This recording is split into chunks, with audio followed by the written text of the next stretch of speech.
رزق کا مدار عقل پر نہیں، ورنہ زیادہ عقل والے کم عقلوں سے زیادہ مالدار ہوتے ہیں۔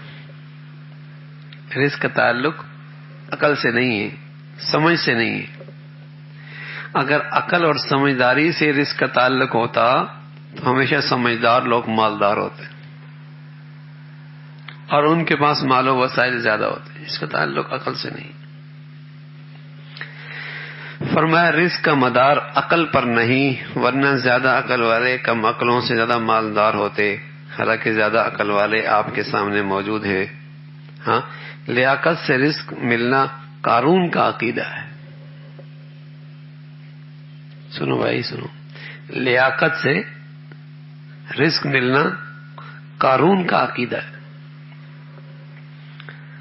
قارون کا عقیدہ تھا کہ میری صلاحیت ہے، میرے اندر استعداد ہے، میرا اپنا کمال ہے، اس لیے تو دکان چل رہی ہے، اس لیے تو کارخانہ چل رہا ہے، اس لیے تو فیکٹری چل رہی ہے۔ یہ قارون کا عقیدہ ہے۔ اور مسلمان کا عقیدہ یہ ہے، میں تو ایک تدبیر کر رہا ہوں، بس اللہ کا فضل ہے، اس کا فضل ہے بس، اور جب تک اس کا فضل چل رہا ہے مجھے مل رہا ہے، اور اس کا فضل روٹ گیا تو سارے نقشے دھرے کے دھرے رہ جائیں گے۔ دونوں ہوٹلز کی بریانی بالکل ایک ذائقے کی ہوتی ہیں، ایک پہ رش لگا ہوتا ہے اور ایک کے پاس مکھیاں بیٹھی ہوتی ہیں۔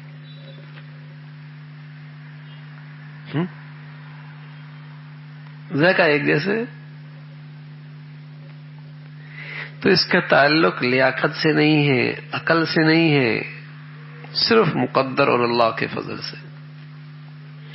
اس لیے ہمیشہ اللہ کے فضل کو لینے کی تدبیر زیادہ کی جائے۔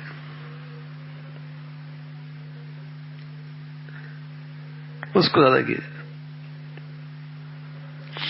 فرمایا رزق کا مدار عقل پر نہیں، ورنہ زیادہ عقل والے کم عقلوں سے زیادہ مالدار ہوتے، حالانکہ زیادہ عقل والے آپ کے سامنے موجود ہیں۔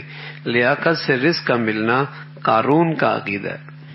لیاقت یعنی صلاحیت، ڈگریاں ہو جائیں گی، ہاں تو ذرا کشادگی ہو جائے گی، رزق بڑھ جائے گا،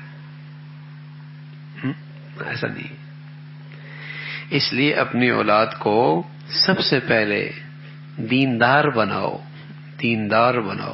ہم سمجھتے ہیں کہ اس کے اندر رزق کی لیاقت پیدا کر دیں گے تو رزق آسان ہو جائے گا، آخرت بھی خراب ہوتی ہے، دنیا بھی برباد ہوتی ہے۔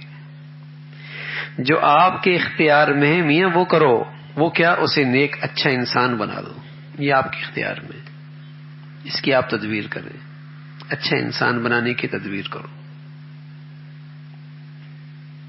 اسے نیک صحبت دو، نیک ماحول دو، نیک زندگی میں رکھو، یہ آپ کی تدبیر کرو۔ یہ باقی رزق وہ اللہ کے اختیار میں، وہ آپ کے اختیار میں نہیں۔ یہ اللہ تعالیٰ کی حکمت ہے، جب انسان کسب کرتا ہے تو اس میں اللہ تعالیٰ اثر دے دیتے ہیں، ورنہ اس کے کسب کو بذات کوئی دخل نہیں۔ یہ اللہ کی سنت ہے، اللہ رب العزت محنت سے نتیجہ دے دیتے ہیں، ورنہ محنت کا اس دینے میں کوئی اثر نہیں، بذات دیتا اللہ ہی ہے، دیتا اللہ ہی۔ ورنہ کتنے لوگ محنت کرتے ہیں اور وہی محنت کرتے نہیں ہو رہا۔